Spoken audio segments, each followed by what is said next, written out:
welcome back to the Constitutionals Podcast. I'm your host, Chad White. If you didn't know, this is the premier podcast for the website, cpluscomedy.com. Like I just said, it's a website. Go there! Ooh, coming in hot. My goodness. Okay, welcome back in. This is episode 379. That wasn't a pause to see what episode it was because I already have that information in front of me. It was a pause to look at what number the dial for the audio for the iPad was on. Oh, there's nothing interesting going on. It took me so long to find any news stories. I had one news story all week long. I like to have multiple. I like to have at least up to 5. Today I have 4, as you see in the show notes. Here we are. I'm sitting here post-yoga, mid-cooking dinner. The countertop oven is on, cooking a potato. What else is going on? What else? Nothing much, man. I'm just trying to catch up on all the shows I watched. I'm trying to watch, I guess. I don't know. I'm keeping track now with IMDb. I've made a bunch of lists, like a 2026 list. The watch list, obviously, is already provided by IMDb. You can add shows and movies to it. Then I have, the currently watching, and then I have 2026, and then some other lists of that nature. I just finished Matlock, the latest season of Matlock. I was a week behind, and then I knocked out the finale. Look, the show is renewed and it's coming back mid-season next year along with Ghosts. And if that was the final episode, if this was the final episode, then I would have been like, makes sense. What else is going on? Oh God, nothing else is going on. I have nothing. I was looking for everything. I haven't been playing any new games. Although the new Pokemon Champions game came out. Pokemon Champions is a free-to-play game that is currently on Switch. It'll be on phones in a couple of months. I don't know when. And it is just Pokemon Stadium with a smaller selection of Pokemon, but also the Pokemon from games that you have via Pokemon Home, which is a freemium database where you can store Pokemon you've caught throughout the last 20 some odd years, however long Pokemon's been around. But in order for that to happen, you have to, let's say you have a game, a Pokemon Blue, and you have a Ninetales or a Blastoise or a Pikachu, whatever, from Pokemon Blue. You've had to have traded that Pokemon to the Game Boy Advance ones or to the DS ones. Oh my gosh, it's so frustrating. I have not done that because I have no interest in doing that. And then trade it all the way up to the Switch ones and then put it on Pokemon Home. But now I don't even think you could do that because, no. Pokemon Fire Red and Leaf Green are currently on the Switch for $20. They released those. They're not even remakes. They're just essentially what's it called? Emulated games for $20. If there were 10 people, I think it would be. If there were $8, if this were the Nintendo Wii, the Wii Shop, the eShop, is that what it's called? I was called Wii Shop. The Wii Shop, back when it was on the Wii, you could get Nintendo 64 games and SNES games and things like that for like $8 to $10. And now it's just a strange inflation for Nintendo. They don't need that.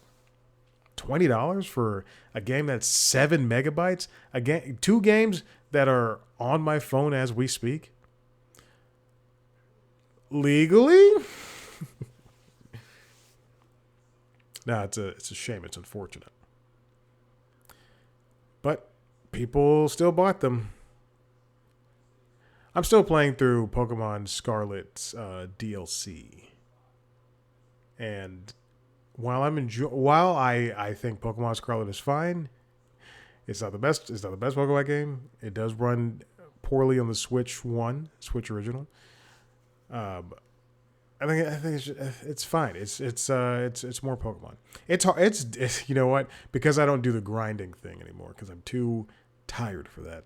I am at one part where it is tough. I'm getting my butt handed to me by a uh, a trainer who has fairy Pokemon.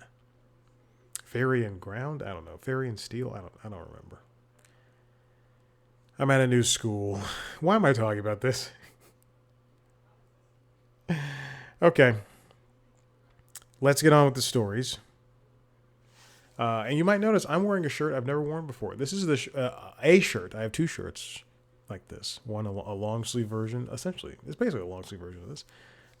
In the same color too. That's so strange. It's my yoga shirt. I am post yoga. I did yoga here, obviously. All right, let's get on with the news. Not obviously. It's working. And then I was like, I gotta do this right now before I get any more messages. This comes from Variety, written by Brian Steinberg. CW Sports to stream via ESPN and unique content pack.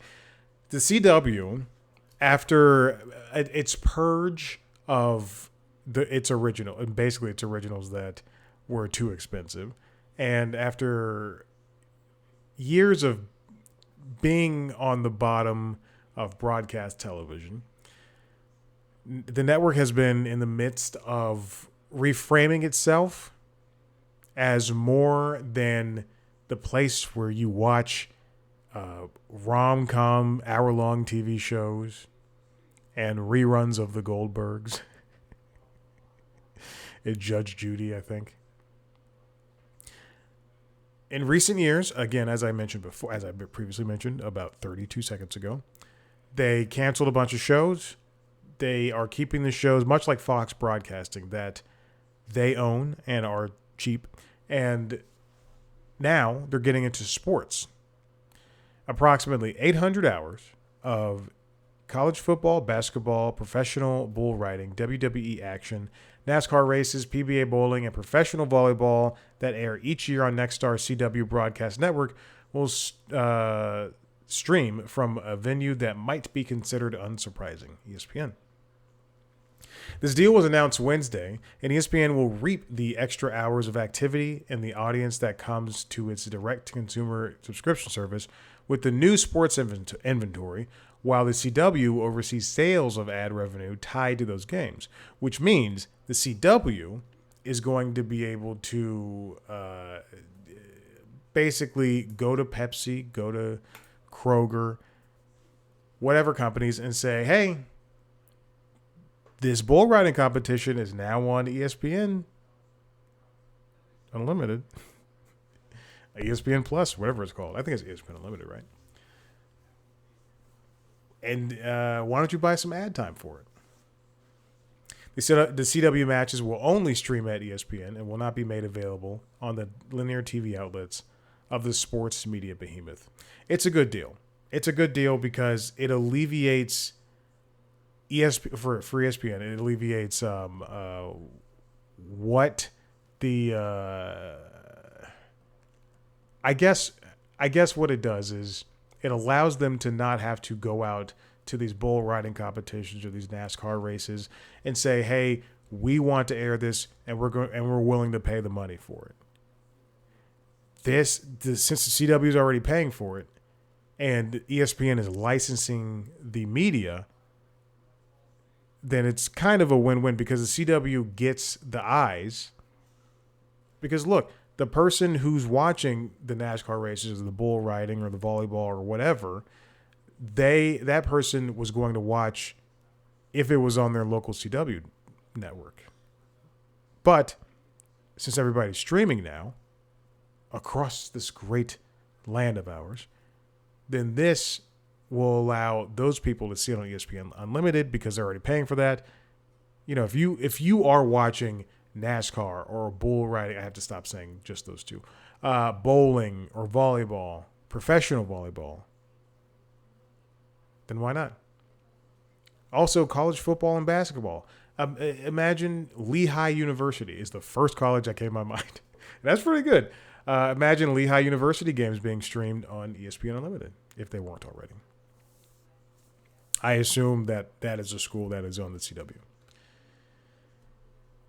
Instead of standing up our own DTC product, direct-to-consumer product, we have a built-in audience. This comes from ESPN's Brad Schwartz. Excuse me. Said Brad Schwartz, who's the president of the CW, at an ESPN interview. The last thing the world needs is another standalone streaming outlet, he says. People don't want to subscribe to another platform. And also note that the CW has a free streaming platform, but I don't think it's called the CW Seed, and I don't think that they stream sports on that one. You know who also streams sports? Ion. Ion streams sports. Well, it is a free stream, and you can also get Ion on your local broadcast channels. We're going to see continued bundles throughout these growing streaming times of ours. Remember, Disney and Warner Brothers Discovery currently offer Disney Plus, Hulu, and HBO Max. ESPN, Hulu, Disney Plus, you can buy that in a bundle. You can get that in a bundle. Paramount Plus, Peacock and Apple TV teamed up to get a two-way bundle where you can get some Peacock stuff on Apple TV. And you can get some Apple TV stuff on Peacock. Let's see. On Prime Video, you see a lot of MGM Plus and Stars. They said, we want to get all the black people. The joke there is that Stars has a lot of black shows and movies. And MGM Plus also has a handful of black shows. I think majority. From what's that? Oh, shoot. What's that one of Forrest Whitaker? The Godfather of Harlem. I'm not going to look it up because I know it's right. And I still can't do math, but I know that. Coming this year as well, the CW Network and Roku unveiled a partnership that's launching this fall 2026, that will bring CW entertainment programming to the Roku channel for next day streaming. That means hot shows like Scrabble and Trivial Pursuit will be available for free streaming on the Roku channel, as well as WWE NXT. They'll be made available on a CW branded hub, which will also feature more than 800 hours of CW library content. You know, there was a sale on recently in the past couple of months on Arrow and The Flash, and I loved those shows. I watched those shows even when they turned into bad shows. I watched those shows. Supergirl, although I did tune out of that one for about 2 seasons. Legends of Tomorrow. Oh my gosh. All so I could watch Crisis on Infinite Earths and stuff like that. The crossovers. Oh my God. Black Lightning. Although that's another show that on the last season I gave up on. I was just so tired. I was so tired of all these shows. Okay, this next one comes from Vulture. Here's what stands in the way of the Paramount WBD merger. Written by Herschel Pendaya. This is the first time I've been to Vulture. I'm not kidding. This is no over-exaggeration. In years. This is crazy to me. So we know that the Paramount Skydance and Warner Brothers Discovery vote went through with the shareholders. Shareholders said, let's do this. Remember that if the deal does not get done by September 30th, then Discovery stockholders, WBD stockholders get a fee of 25 cents per share for each quarter until closing, which means that's roughly like $250 million, something like that, per quarter, but it will close by September 30th. If it doesn't close at all, Paramount Skydance will owe Warner Brothers a termination fee of $7 billion, just enough to put Warner Brothers back on its own feet. Now, I've mentioned this before. I think I've mentioned this either here or on LinkedIn Logs. There's a big petition out from artists of all sizes and unions and union members in the Hollywood industry. 4,000 signatures plus.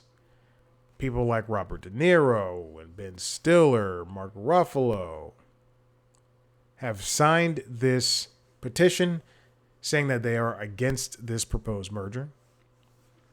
The Writers Guild of America and the International Brotherhood of Teamsters have released statements raising concerns about the implications of this merger for their members.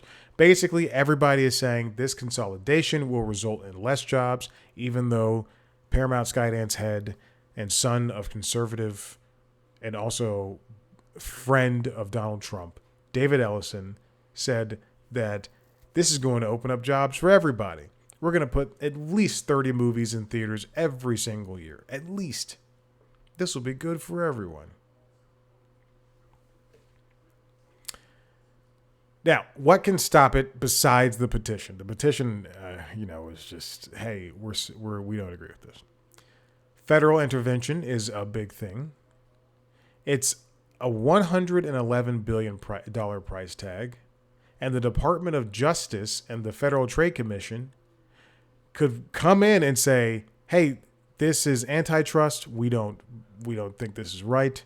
We're going to stop it. The money's coming from Saudi princes, Saudi finances, and China, as well as Larry Ellison. And I believe some other figures as well, but I can't remember. But what are the chances that that will happen in Trump's administration? They've been very friendly about that stuff. There's an outside chance, it's written here, that if Democrats win the House and Senate in 2027, they could pass legislation to undo the merger. Senators Chris Murphy and Ruben Gallego have spoken publicly about wanting to pursue this, and there's precedent for this action, citing the Democrats' recent introduction of a bill to break up the meatpacking industry to create lower prices for consumers. Another deal is what's happening across the pond.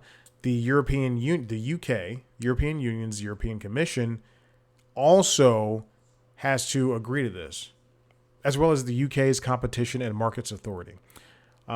If you'll remember, the European Union is the same body that also said, hey, USB-C needs to be the main thing that things charge with now. There needs to be one. And it went live in the UK, and that basically means around the world, USB-C is a charging port for everything.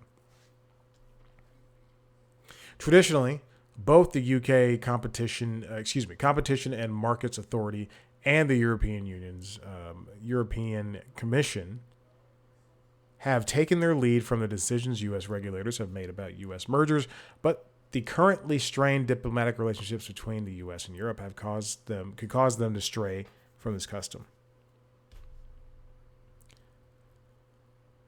Next up, the international investors. Here's where the money's coming from. At least $24 billion of the money is coming from Saudi Arabia, Qatar, United Arab Emirates. I believe Saudi Arabia, which was funding Live Golf, pulled out of funding Live Golf, and now Live Golf is up in the air. I also saw an ESPN notification come across my iPad that said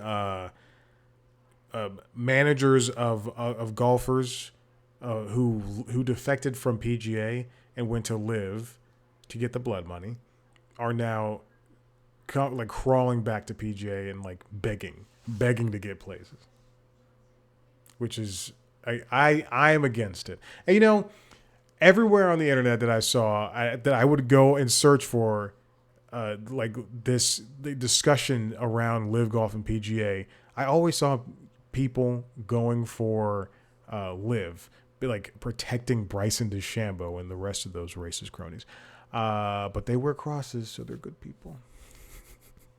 Like, especially like the subreddit, the golf subreddit or PGA sub, or I guess golf subreddit.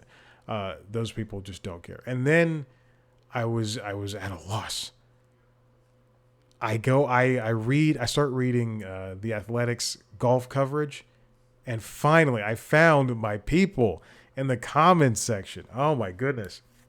And I'm not even a comment section person, but there's one point a couple of months ago, I was reading something and I don't remember the story, but it involved Trump, and then I scrolled down and people were just wailing on him, and I was like, this is it. The best bet, as written here, is the state attorneys general. There are a number of grounds on which these bureaucrats could sue, from potential increased costs of streaming service subscriptions to labor cuts. This will have to be started by the California Attorney General Rob Bonta, whose constituents have the most to lose in terms of availability of future jobs, but he could get support from elsewhere too. So, if the California Attorney General Bonta sues, then his colleagues could also jump in on that action. Right now, there's the Nexstar and Tegna merger has been halted, has been stopped, has been paused. Not completely stopped, but paused, because there's enough state attorneys generals who have been suing, and a judge has been like, okay, we're done. There's also the challenge to Live Nation Ticketmaster, which we all know as of in the past week or so that they lost their court case.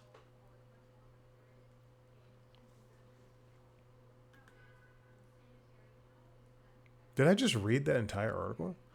Oh, interesting. I thought it was behind a paywall. Okay, this next story comes from, because I popped it. I went through the paywall with it on a different tab, but the tab I was on let me read it anyway.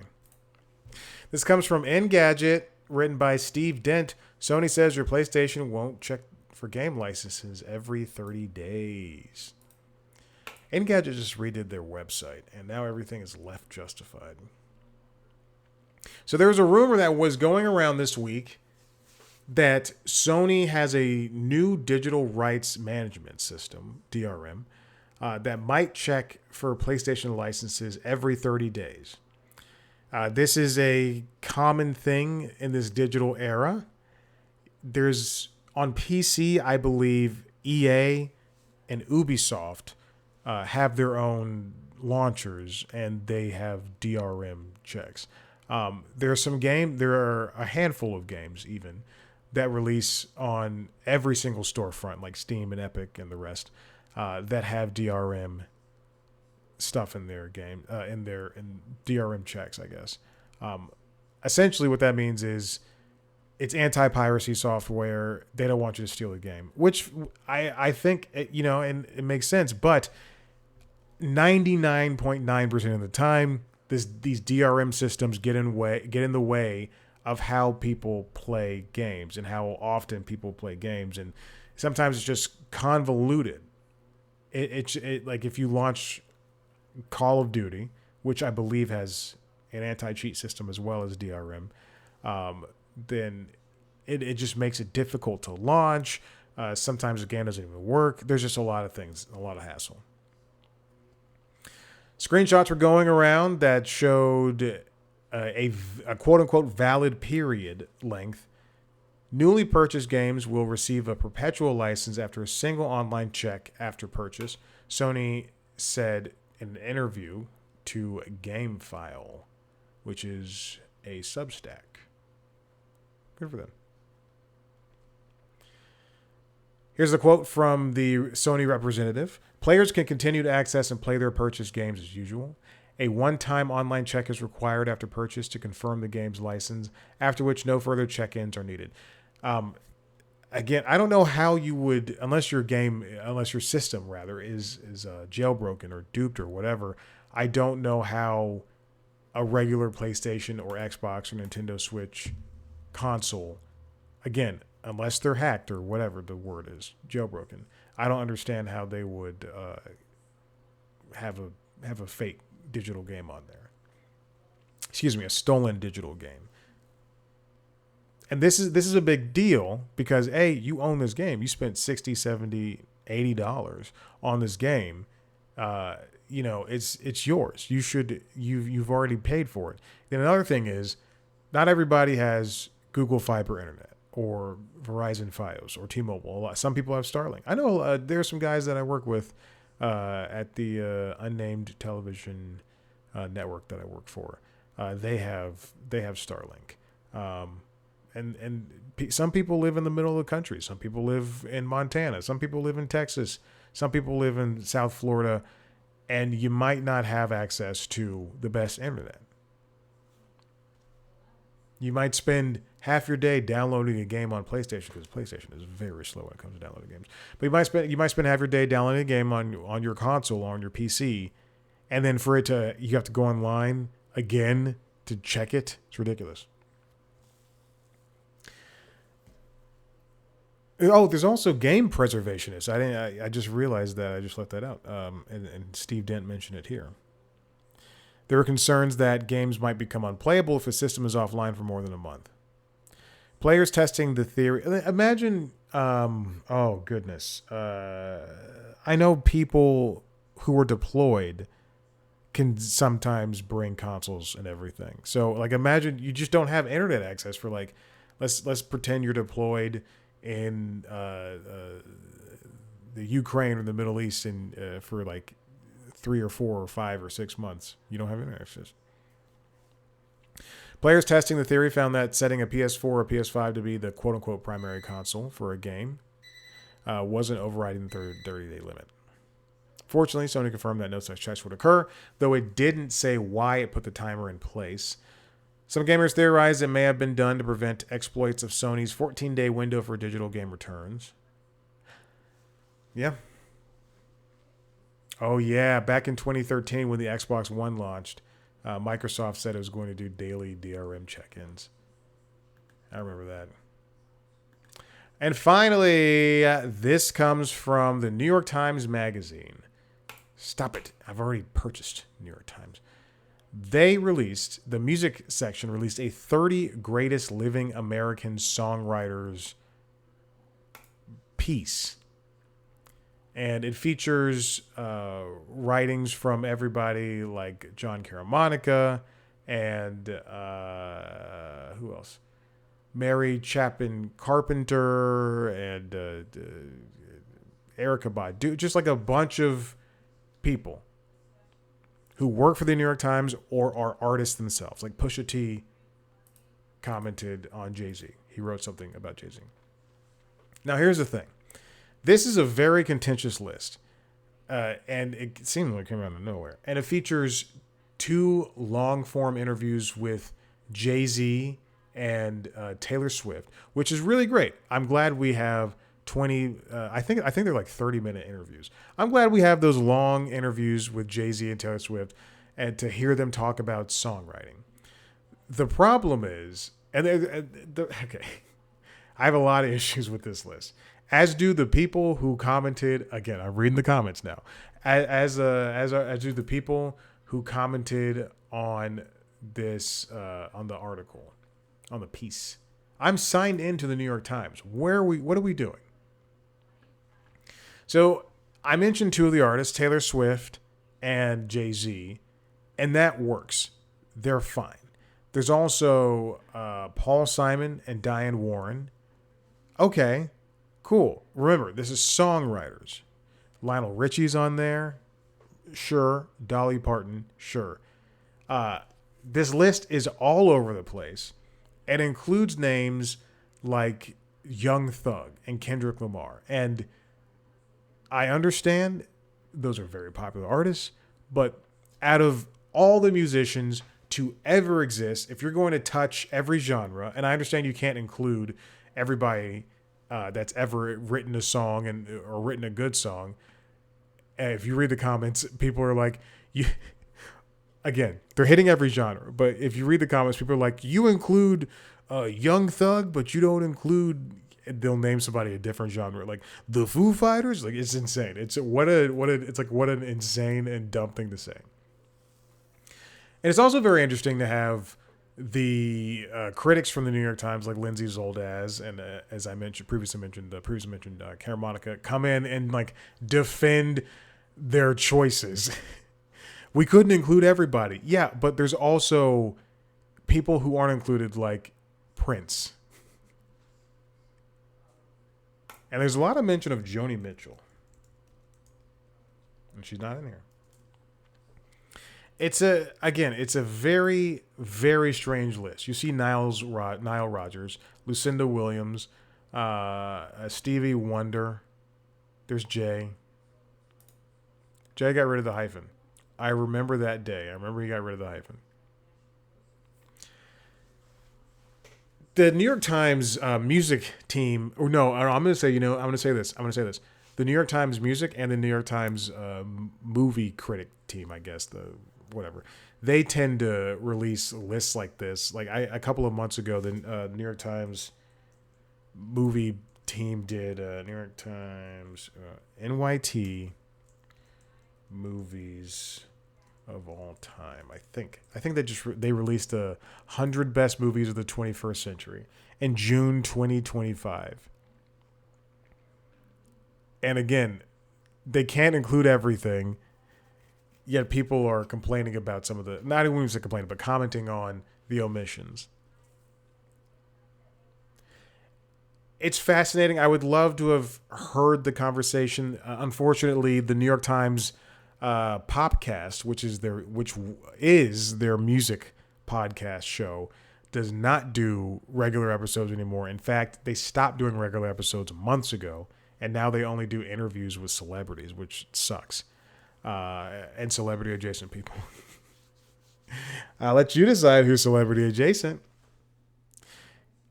They on the same podcast now. Popcast is again what it is called.